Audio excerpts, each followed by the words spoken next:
In this video, we will explain change in demand for X.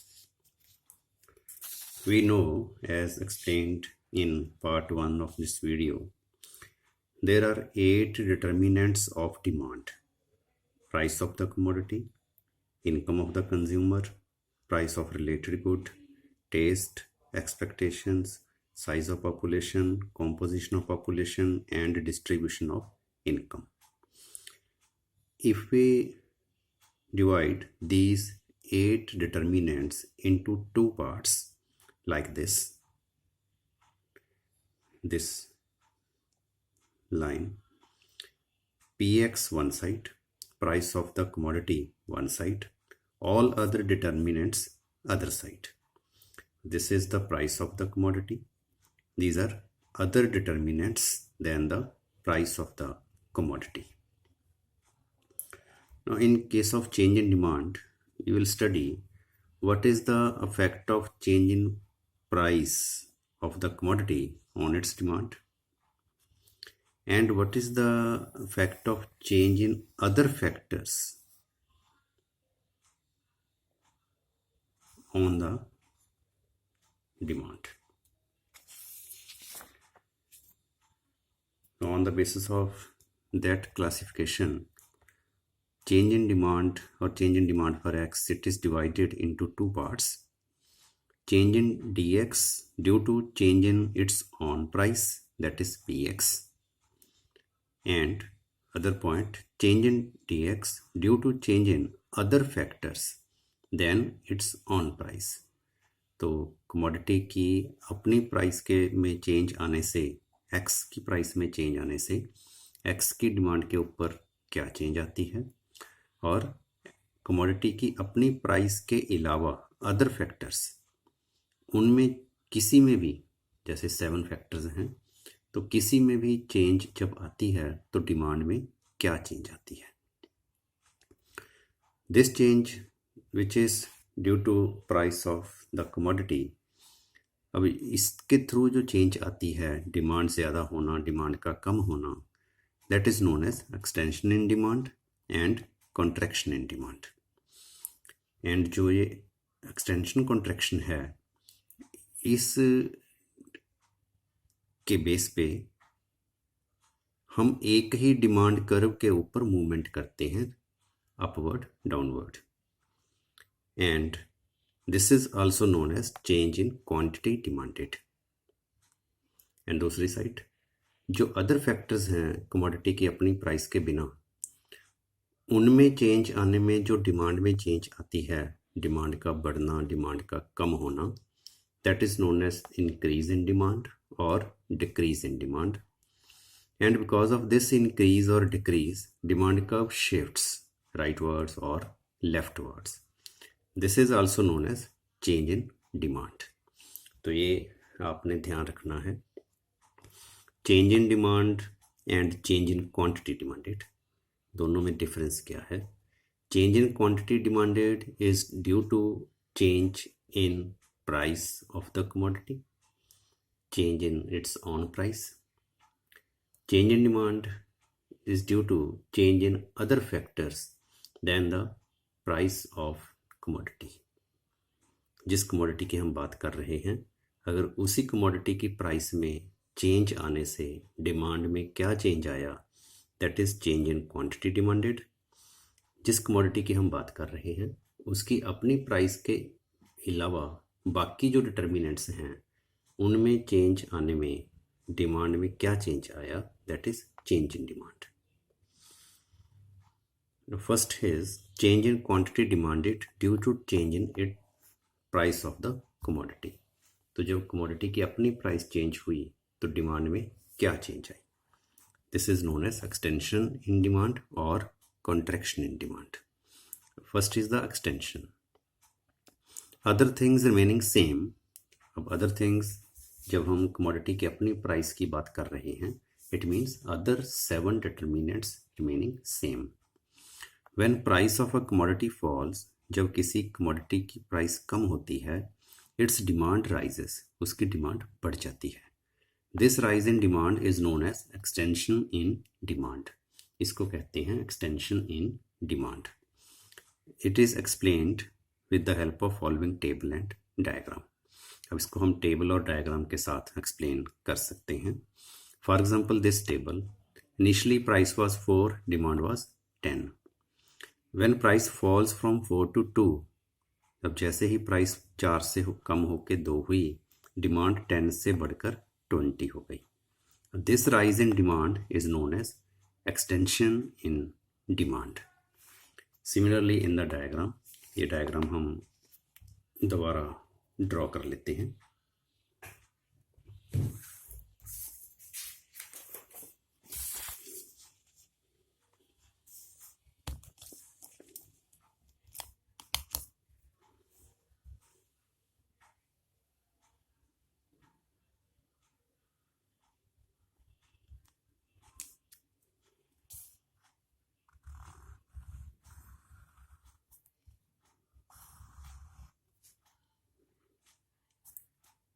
One side commodity, I suppose X, other side price of X. Now suppose this is the initial demand curve D, and initial price is this, suppose P1, and demand is suppose X1, and this point is suppose E1.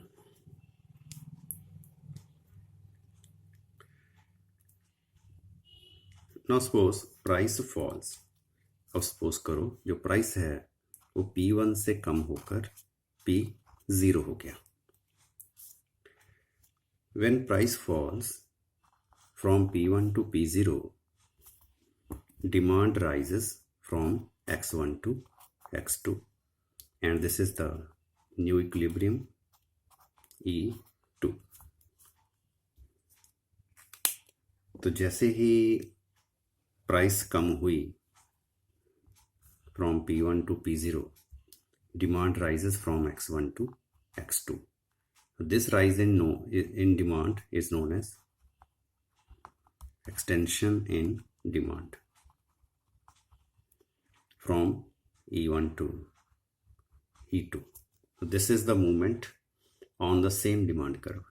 एक ही demand curve के ऊपर, पहले हम थे E1 के ऊपर, अब हम आ गए E2 के ऊपर। This is the movement along the same demand curve. This is known as extension in demand.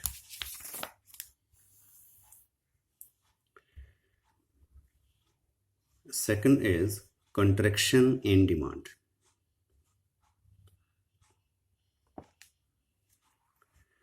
Other things remaining same, वही पॉइंट, कमोडिटी की अपनी प्राइस के अलावा बाकी सारी जो डिटर्मिनेंट्स हैं, फैक्टर्स हैं, वो same. When price of a commodity rises, अब जैसे ही किसी कमोडिटी की प्राइस राइज होती है, बढ़ जाती है, इट्स डिमांड फॉल्स, उसकी डिमांड कम हो जाती है। This fall in demand is known as contraction in demand. Demand में होने वाली इस कमी को कहते हैं कंट्रैक्शन इन डिमांड। इसको भी हम टेबल और डायग्राम के साथ एक्सप्लेन कर सकते हैं। Suppose initial price is 2, demand is 20। When price rises from 2 to 4, अब जैसे ही प्राइस 2 से बढ़ी 4 हो गई, तो demand falls from 20 to 10। Demand 20 से कम होके 10 हो गई। अब ये जो डिमांड कम हुई, इसको कहते हैं कॉन्ट्रैक्शन इन डिमांड। इसको भी हम डायग्रामेटिकली दोबारा एक्सप्लेन कर लेते हैं।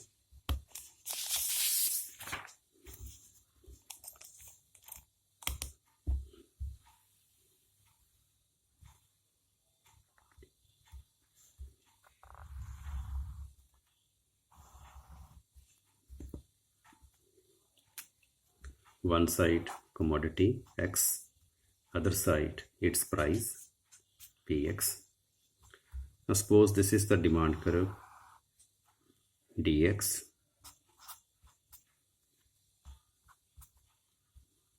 Initially Suppose price is P1 and demand is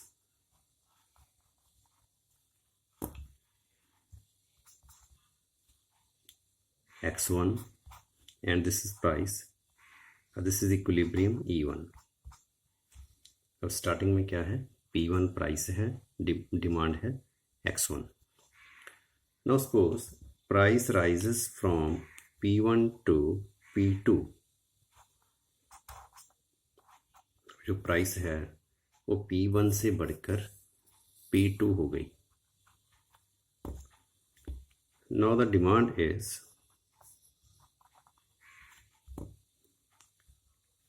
X0. अब डिमांड कम हो गई from X1 to X0 and this is the new equilibrium E0. तो ये जो मूवमेंट है from E1 to E0, demand का कम होना from X1 to X0, this is known as contraction in demand.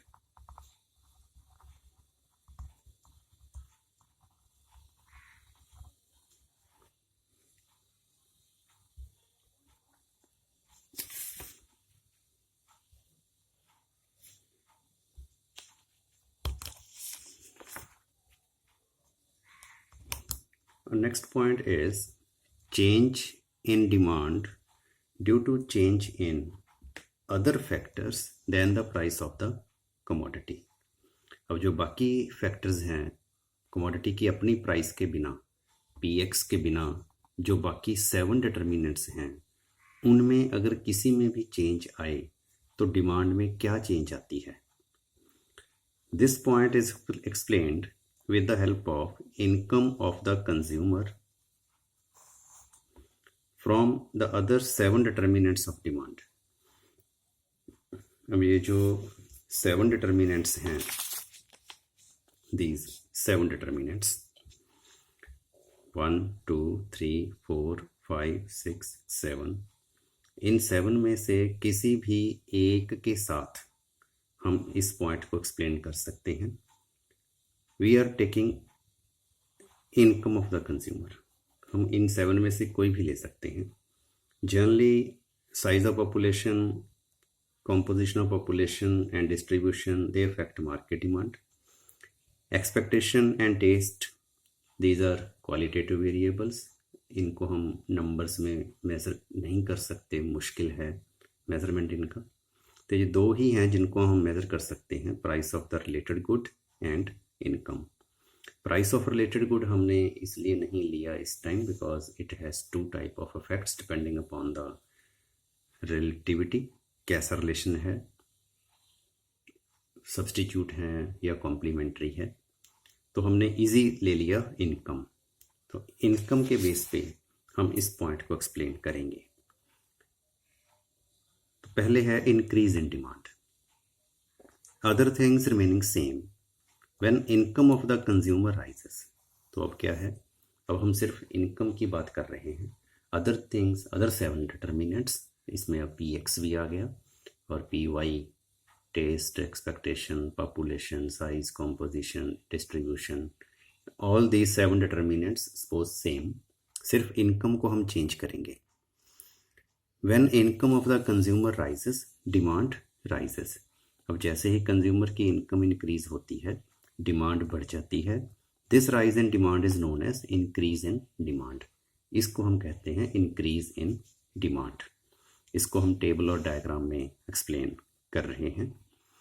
देखो, suppose initial price is 2, demand is 10 and income is 100. Starting में suppose जो प्राइस है कमोडिटी की वो है 2, कंज्यूमर डिमांड कर रहा है सपोज 10 यूनिट्स एंड उसकी इनकम जो है वो है suppose 100.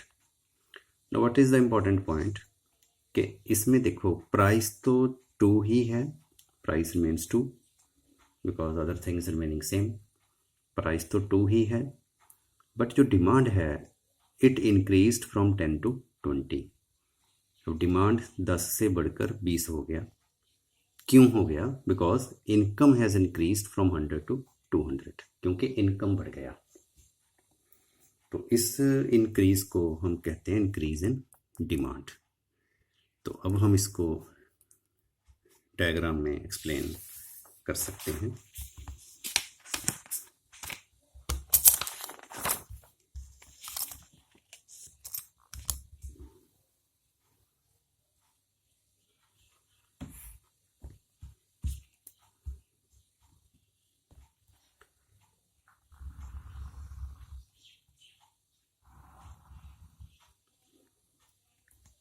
One side commodity, other side we are taking price of the commodity। अब इनकम चेंज होने पे हम एक्स की डिमांड कोई चेंज दिखाएंगे, बट इसका मतलब ये नहीं कि हम इस साइड इनकम लगाएंगे, इस साइड हम प्राइस ही लगाएंगे। क्यों लगाएंगे प्राइस? क्योंकि हम बनाना चाहते हैं डिमांड कर्व।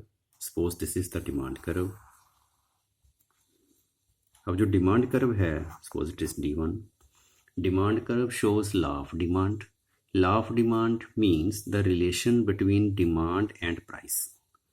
तो डिमांड कर्व जब बनानी हो, only then you can draw the demand curve if you are taking one side commodity and other side price of that commodity. तो अगर हमने डिमांड कर्व बनानी हो तो एक साइड हम कमोडिटी लगाते हैं, दूसरी साइड उसी कमोडिटी की प्राइस लगाते हैं, तभी ये डिमांड कर्व बन सकती है, अदरवाइज ये डिमांड कर्व नहीं बनेगी। Suppose this is the demand curve and price is suppose P1, this is the price P1 and demand is suppose X1 and this point is suppose E1. Now what is our point? अब हम क्या कहना चाहते हैं? That price remains P1, price तो P1 ही है, but demand increases from X1 to X2। Price तो P1 ही है, बट डिमांड बढ़ गई फ्रॉम X1 to X2। क्यों बढ़ गई डिमांड? क्योंकि कंज्यूमर की इनकम बढ़ गई। अब यहाँ पर this is again the price demand relation। price is P1, demand is X2। तो यहाँ पर भी कोई डिमांड कर्व है, this is D2। this is our point। because of increase in demand, demand curve shifts rightwards। तो demand curve जो है increase in demand के केस में राइट साइड शिफ्ट हो जाती है। This is the increase in demand and this is point E2। from E1 to E2 or from X1 to X2 or from D1 to D2, this is known as increase in demand or rightward shift of demand curve। And the last heading is decrease in demand। Other things remaining same when income of the consumer falls। अगर consumer की income कम हो जाए, demand falls, तो demand कम हो जाती है। This fall in demand is known as decrease in demand. इसको हम कहते हैं डिक्रीज इन डिमांड। अगर हम इसी टेबल के अकॉर्डिंग देखें, initial price is 2, demand is suppose 10, income is suppose 200। तो अब हम क्या कहना चाहते हैं कि प्राइस तो 2 ही है, but demand falls from 20 to 10। Demand कम हो गई 20 से 10। क्यों? क्योंकि इनकम कम हो गई from 200 to 100। This fall in demand is known as decrease in demand. इसको हम डायग्रामेटिकली एक्सप्लेन कर सकते हैं।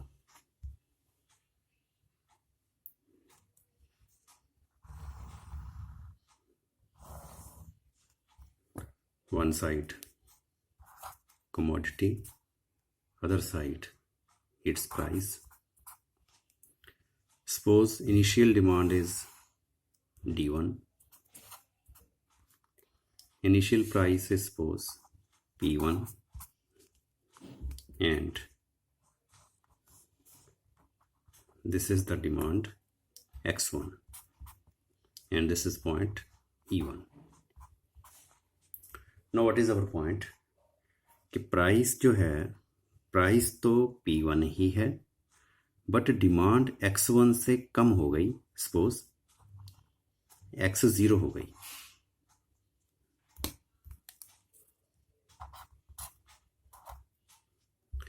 अब ये X0 क्यों हो गई?